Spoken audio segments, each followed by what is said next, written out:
प्रवासी भारतीय दिवस प्रस्तुति समीक्षा कले मुख्यमंत्री। आसंता जानुआरी 8 रु 10 तारिख पर्यंत अनुष्ठित होब अष्टादश प्रवासी भारतीय दिवस।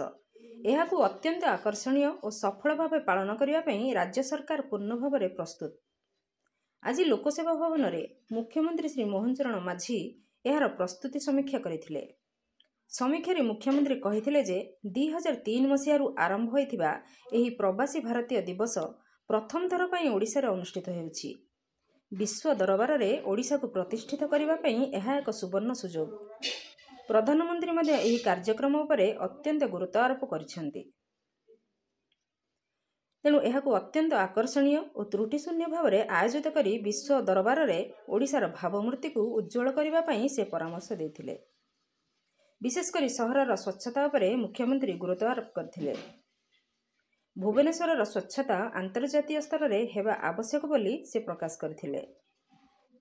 यह सहित एही उत्सव में स्थानीय लोकों को संश्लिष्ट करने से मध्य कहिसेंति। समीक्षारू जणा जायछि जे प्रथम दिन जानुआरी 8 तारिख में वैदेशिक व्यापार मंत्री, द्वितीय दिन जानुआरी 9 तारिख में प्रधानमंत्री एवं शेष दिन जानुआरी 10 तारिख में राष्ट्रपति एथिरे जोगदेवार कार्यक्रम रहिछि। एही कार्यक्रम पई भुवनेश्वर समस्त रास्ताघाटर नवीकरण, आलोकीकरण, आकर्षणीय साजसज्जा सहित अतिथि मानक पई होटेल बुकिंग आदि जारी रहिछि।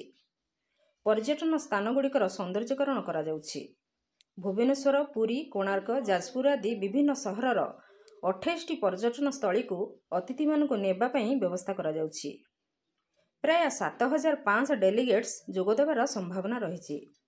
अतिथि मानक पई 3700 रु अधिक रूम बुकिंग करा जायथिबा बेले अनेक स्थान रे होम स्टे रो व्यवस्था मध्य करा जायछि।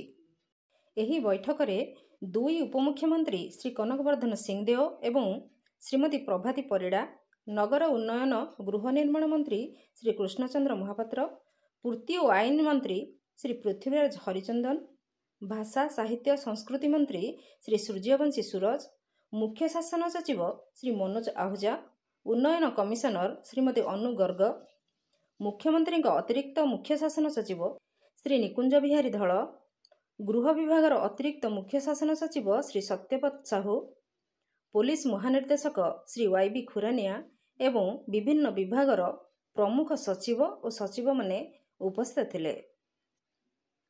Bureau report, Nagaraj news.